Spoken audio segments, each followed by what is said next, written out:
And now it's time for the only show that doesn't care about ratings, Witness Radio, with your host, Ryan Muniak.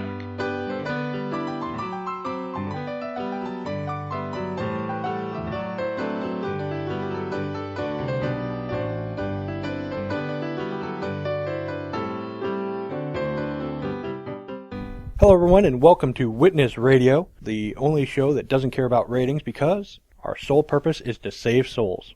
On purpose. Today, my guest is Mark Looy, one of the founders of Answers in Genesis. He's also the Vice President of Outreach here at the ministry. Mark, I just want to thank you for coming on to the show. Please tell us a little bit about yourself.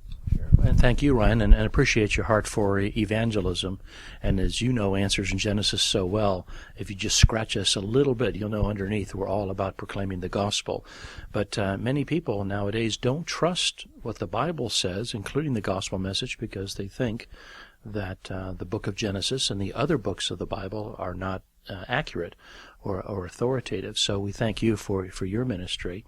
But here at AIG, we are equipping Christians to defend the historicity of the book of Genesis, but all of the Bible. It just so happens that most of the attacks on the reliability of the Bible are directed at the first few chapters of the book of Genesis. And we're also, as I said, very evangelistic. So as people come through our Creation Museum, yes, they'll get evidence that confirms what the Bible says about events of history, but we also present the gospel. And I'm privileged as one of the founders to help build the Creation Museum. I also oversee our different seminars that we hold all over the country. In fact, as you're going to be airing this, we'll have just concluded one of our large conferences in California. We do about 300 teaching events outside of these four walls every year. I also help produce the radio program Answers with Ken Ham, produce the newsletter, and a number of things, including dealing with the media, as I am right now. Tell me a little bit more about the Answers Mega Conference that just happened. The conference that we just finished in California, our Answers Mega Conference, we flew in speakers from around the world to go into depth with evidence that confirms the book of Genesis. Most of our seminars are just of a few hours in length, maybe 4 hours at a church on a Saturday, Sunday, or a Sunday, Monday. But the mega conference is 4 to 5 hours of intensive teaching. It's for those folks who want to go more in depth to discover the evidence that confirms the book of Genesis and also refutes evolution. The refuting evolution part it's a part of what we do. It's not the main thing we do because we have a very pro-Genesis message here. We're a very positive message. Yes, we do knock down the evolution belief system, but we replace it with a very positive message that the Bible is true from Genesis to Revelation, and therefore the gospel message is true. But refuting evolution was important for me because I was an evolutionist growing up as a product of the schools in Los Angeles, going to the science museums in L.A. and watching National Geographic television specials. I was an evolutionist. That's all I'd been taught, and it seemed logical. The teacher seemed very authoritative until I started to use my critical thinking skills when I was about 17 or 18 and questioned what I'd been taught in school about evolution. And it was an important period for me because I was starting to have something of a crisis of faith. I was a relatively new Christian, but then I'm reading the book of Genesis, and it seems to be in total conflict with what I'm learning in my public school, on television, and visiting the museum. So I was wondering, yes, I'm a Christian, but can I really trust God's Word, starting in Genesis?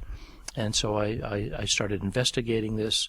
Dr. Duane Gish, the famous creationist debater, came and spoke at our school in the Los Angeles area, and his 1-hour talk just revolutionized my thinking about the question of origins. Where did I ultimately come from? And so I became a Bible-believing creationist when I was about 18. And because I've seen so many young people growing up in our churches that have not been equipped to deal with some of the anti-biblical attacks of the day, creation, evolution, dinosaurs, why does God allow death and suffering? Because churches haven't been equipping their people, especially young people, who are just evolutionized in their schools and through the media. They're leaving the church because they think the Bible is not reliable. And I have that passion now to equip young people to have answers that defend the book of Genesis, because too many of our young people are walking away because they think the Bible is either irrelevant, full of mistakes, and we may never see them again in a church. So I do cringe when people talk about the story of Noah and the ark. I cringe even more when I might walk into a Sunday school class and they've got this cartoonish ark drawn on the wall, with the giraffes sticking their heads out of the windows, making it look like it is just a fable or a story. And those types of messages you're sending to young people are not good ones. It could make them think, well, this account of Noah and the ark and Jonah and the great fish, are they true? Science would say that they're not. Maybe the Bible is just a book of stories, and it's just like any other religious book that we don't necessarily have to accept as written. So yes, we say that the book of Genesis is a historical account of origins, where we all come from. You brought up, the bathtub ark, and I know that we have a new project in the works, the Ark Encounter. What's going on with that? Any major updates or anything like that? Yes, we're coming very close to announcing the actual construction of the ark. It's been held up by more than a year because of some permits we've had to secure. But the Ark Encounter is a themed attraction that'll be 40 miles from our Creation Museum. The Ark Encounter will feature a full-size Noah's Ark, over 500 feet long. It will be built along Interstate 75 between Cincinnati, Ohio, and Lexington, Kentucky, right off of exit 154. So great exit there, just very convenient. 800 acres we have purchased. We've designed the ark. We've submitted all the necessary permits and paid for those. And we hope very soon to say that excavation and construction will start soon. Most of the money has already been raised for this project. And so it's just a matter now of getting that final permit and then starting construction and, Lord willing, open in the summer of 2016. This ark will be not just some kind of frivolous tourist attraction. It's all about evangelism, just as our Creation Museum is about sharing our faith, because the ark, after all, was a vessel of salvation for Noah and his family and the animals.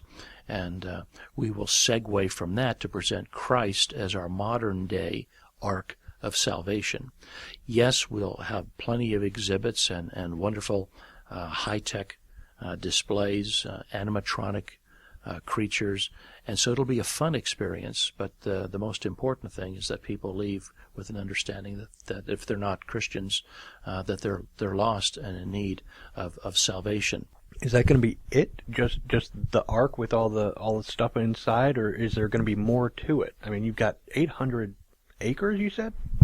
Yeah, the ark will be the centerpiece of the Ark Encounter, not surprisingly. This is phase one that we'll be opening. It's about $73 million, and that includes the ark, but restaurants, a zoo nearby, a small zoo, because we'll have a parade of animals that go into the ark and then out of the ark and back into their petting zoo, and massive amount of parking. And some people wonder why you need 800 acres for a themed attraction. But two reasons. One, you want to create a buffer with your neighbors, because you don't want something that's so contrary to the Ark Encounter message that might be right next door. You want to create some space between us and perhaps some future neighbors.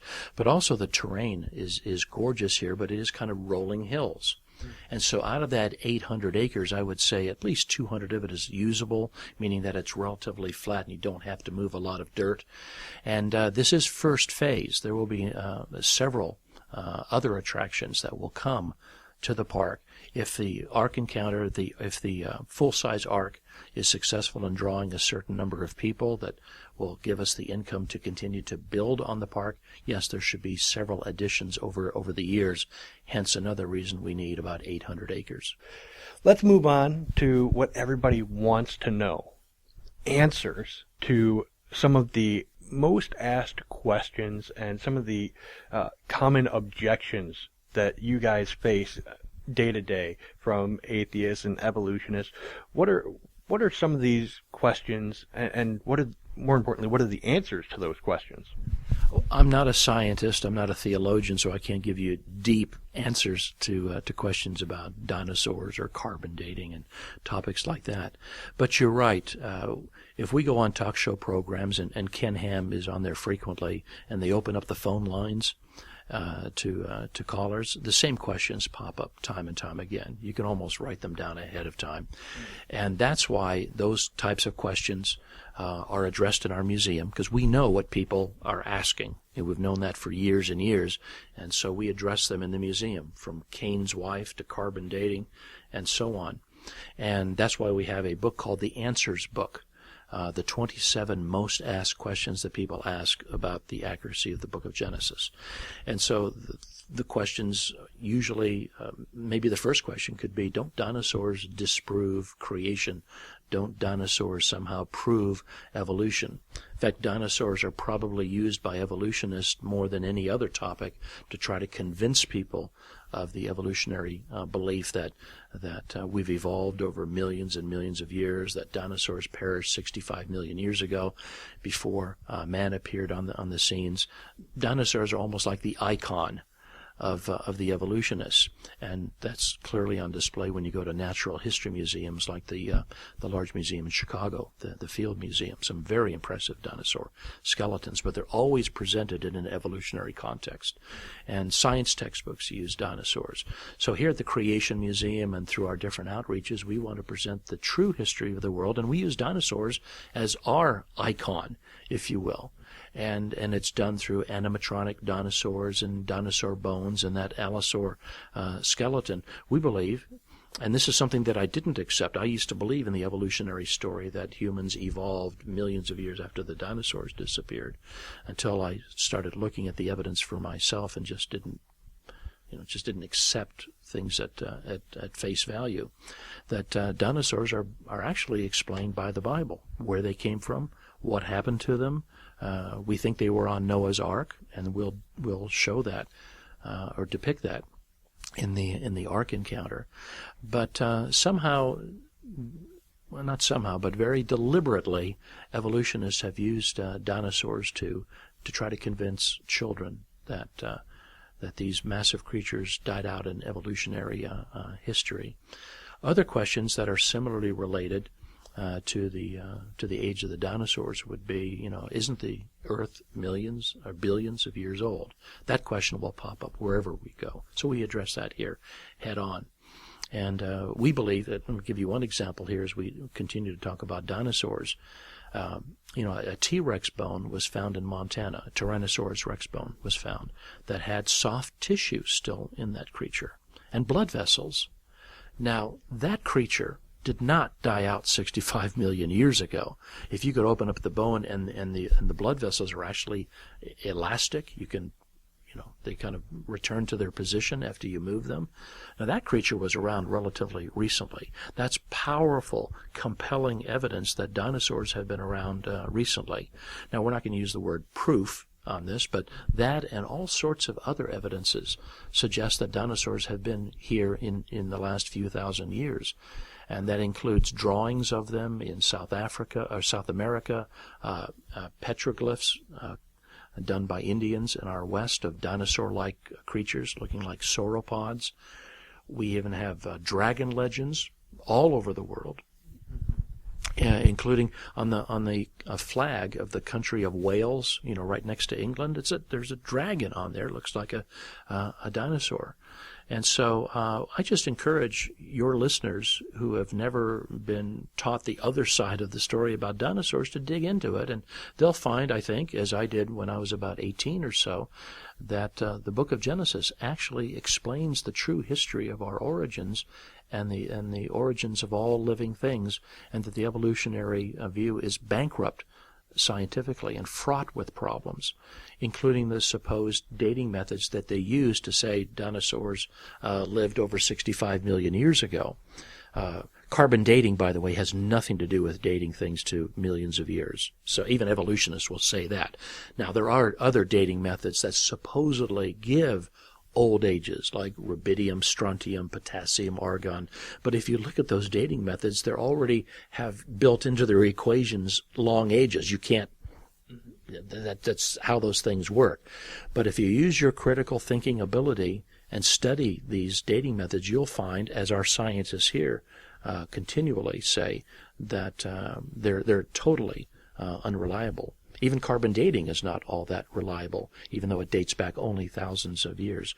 And that's a good point at this time, Ryan, to say that we have several PhD scientists on our staff who have degrees from established universities like Brown University, which is an Ivy League school, and one of our scientists has a PhD in biology from there. We have an astronomer with a doctorate degree, a geologist, an astronomer. So there's a lot of brain power right down the corridor from me here that help us to make sure that we're accurate in our science. But these are all Bible-believing Christians who say that when you study science, science confirms what the Bible teaches in the book of Genesis and elsewhere. That's awesome. I wanted to go back real quick to that Tyrannosaurus bone that was found in Montana that's got, the blood vessels or whatever you were saying. Now, I'm not a scientist either, so this question may be totally stupid. But with that, do you think there's a possibility of them taking that and going into a lab and cloning dinosaurs, and then all of a sudden we've got Jurassic Park 2 running amok in 2014? Well, I'll repeat, I'm not a scientist, and I'm not even a theologian. I'm more of a bureaucrat here, but as I understand it, you can't clone an animal unless you have the egg of the female.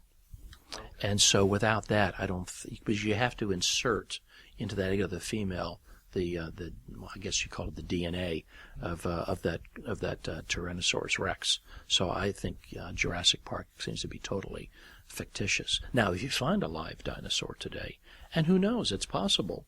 There's so many parts of Africa and Asia we've never seen. There's even some stories from Africa of a large dinosaur-like creature called Makili Mamembe, I think it's called. And so we don't believe that necessarily that dinosaurs are extinct, but we don't have proof that they're alive today. But there's certainly some strong evidence they have been around in the last few hundred years. Wow, that's interesting. Well, let me move on to another question. A lot of people say that we're against evolution, and they think we're imbeciles. They think we're stupid because we don't believe in millions of years. One question is, why don't we believe in millions of years? And the second question is, how have you come to realize that we haven't been around for millions of years? I'm convinced that the earth and the universe are young first and foremost because that's what the Bible teaches. If you add up all the genealogies in the Old Testament, and you know what, Christ lived 2,000 years ago, the time between the creation in Genesis to the time of Christ is 4,000 years. You really can't squeeze millions, much less billions of years into the Old Testament. The Old Testament is a historical document, and there are very specific ages given for characters, from Adam through Abraham. I mean, if you look at Genesis 1 to 11, you see about 2,000 years between Adam and Abraham. And then the rest of the Old Testament gives about 2,000 years from Adam to Christ. So the Old Testament takes place in 4,000 years. That's what the Bible teaches, and that's what I accept. And as I indicated earlier, what do I do then with those dating methods that say that dinosaurs died out 65 million years ago? And I just encourage listeners to go to our website and look at these dating methods. First, they might want to deal with carbon dating to see what creationists will argue there. And the other dating methods that give those supposed old ages are all very questionable. And I can say with all confidence today, after studying this topic now for, oh my goodness, about 40 years, that science confirms what the Bible teaches in Genesis, that the earth and universe are young, and that humans did not evolve from some ape-like ancestor. We were created by God and created in in his image, and I rejoice in those teachings. So you brought up a question a while back about Cain getting his wife. The premise behind this question is Adam and Eve had Cain and Abel, and then later on it says Cain's wife. If Adam and Eve were the first humans, where did Cain get his wife? That is one of the most asked questions we get here, and it's used by skeptics to try to stump us that we don't have an answer, because they'll say, well, that means that Cain must have married his sister. You know, if the Bible says that Adam and Eve were the first two, and then they had children, somewhere along the way, children would have to marry each other. Now, there wasn't a problem with that back then. The law against incest or close intermarriage came in at the time of Moses, time of Exodus. And the reason there would be this prohibition of close relatives marrying had everything to do with what are called mutations in the genes, mistakes that all of us have in our genetic makeup. And if close relatives married, if I had the same mistake in my gene as a close relative, then our offspring might have some kind of a deformity. But Adam and Eve were created perfect, and their children were very close to perfection. So close relatives, back in the time of the first chapters of Genesis, could marry and not have a problem with their offspring having genetic deformities, because they were close to being, pure in terms of genetics. But over time, as the mutations built up in people's genetic makeup, close relatives marrying could create problems in their offspring with deformities and other things. So now, what about the, you see in the Smithsonian and all the science books depictions of ape men, going from the ape up to the man and whatever in between? Well, that was a big problem for me as a teen growing up. I thought, for example, that Neanderthal man, who unfortunately is still in some textbooks today and shouldn't, was proof that we had evolved from an ape-like ancestor. See, Neanderthal man, the bones were found in Germany of a skeleton that was kind of stooped over. And so evolutionists would say, well, this creature looks human but is stooped over, kind of hunched over, kind of like an ape. So it must have been roughly halfway between an ape and a human. And I accepted that as proof of evolution, till I found out later that Neanderthal man was stooped over because he had a bone disease or a vitamin deficiency, something like that. I'm a little vague with the science. But the more I studied these so-called ape men like Neanderthal man, and then Lucy, which is probably the exhibit A now that evolutionists use to try to prove that we evolved from some ape-like creature, which we dismiss here in our museum. We've got a wonderful display that refutes Lucy. The more I looked into these ape men, they were either all ape or all human and nothing in between. And that's not what you'll hear in your typical science classroom or through the media or through certain museums. But I encourage listeners, as I've done, I think, a couple of times now, use your critical thinking skills. There's often a second interpretation of the evidence. Evidence, bones just don't speak in and of themselves. They have to be interpreted. And I think the best interpretation is using the Bible as my eyeglasses, if you will. As I look at the evidence, I look at the evidence through biblical glasses, and the evidence is consistent with what the Bible teaches about the origins of humankind. I encourage your people, if they have questions about these so-called ape men, they go to our website of answersingenesis.org, and they can type in some keywords like Lucy or Neanderthal or Homo erectus. Type that in there, you'll get some articles from some PhD scientists that I think will confirm them in their faith that we were created in the image of God, as Genesis 1 says, and not from some ape-like creature in our ancestry.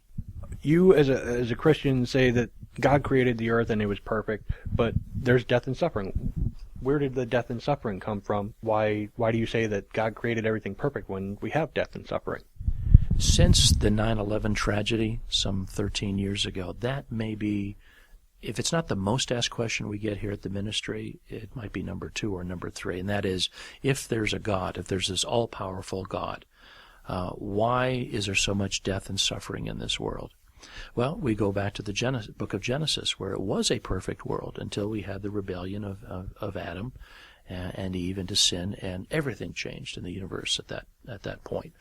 And we had the entrance of death. I mean, in Genesis chapter 3, it said that Adam would eventually die.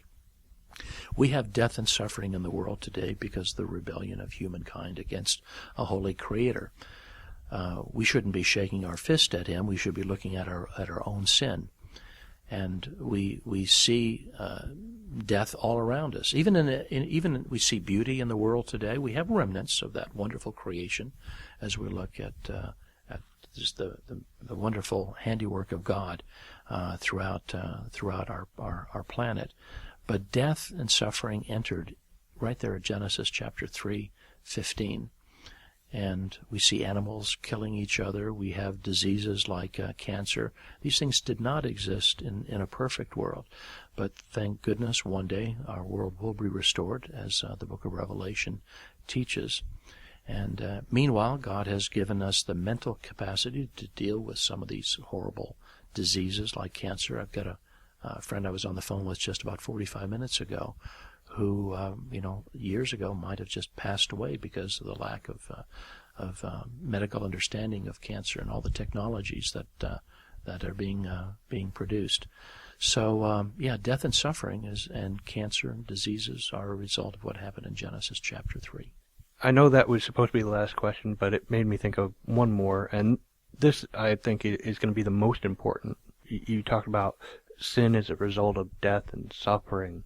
It sounds like the world is hopeless because of this, because of sin. What can someone do? What are your words to people who are looking for hope? Well, for the non-Christian, this world is hopeless. If there's no meaning or purpose in life, that they're just an accident, an evolutionary accident in a universe that's billions of years old, I could see why a non-Christian would be struggling over, what is the meaning and purpose in life. But for the Christian, we rejoice in a future hope of a restoration of the of all things and a relationship with Christ that will last through eternity. Evolution is the scientific justification for people who wish that there is no God. But it's just a worldview, and indeed a religion, Ryan. It's a religion without meaning or purpose in life, and we use this question of death and suffering to present the gospel message of why Christ came to earth. All of us are still going to be sinners, even when we become Christians. We're going to have physical ailments, but if we have placed our trust in Christ, and we're going to spend eternity with Him in a perfect place where we don't have death and suffering anymore, where everything will be in perfect harmony. And that's the message that we present at the Creation Museum, through the Future Ark Encounter, through our website. Everything points to the gospel. And as we answer these questions about death and suffering, dinosaurs, carbon dating, Cain's wife, people are more inclined to listen to what's written in the New Testament of Christ coming to die for us and raise again from the dead. That's the hopeful message we present here, as opposed to the hopeless message that's presented in the secular world. Thank you again, Mark, for being on the show. Just give a quick recap of who you are, what you do for the ministry, and where they can find out more information. Your listeners can go to answersingenesis.org for a variety of answers to their questions. I'm privileged to be one of the founders with Ken Ham and Mike Zovath of Answers in Genesis and our Creation Museum. And part of my responsibilities include outreach, overseeing the different teaching seminars we do around the country and around the world, help produce the radio program, the newsletter, and do a lot of work with media. So a little bit of everything at Answers in Genesis. Thank you again. And ladies and gentlemen, thank you for listening. And until next time, the fields are ripe for the harvest. So what are you waiting for? Get out there and share your faith. May God bless you.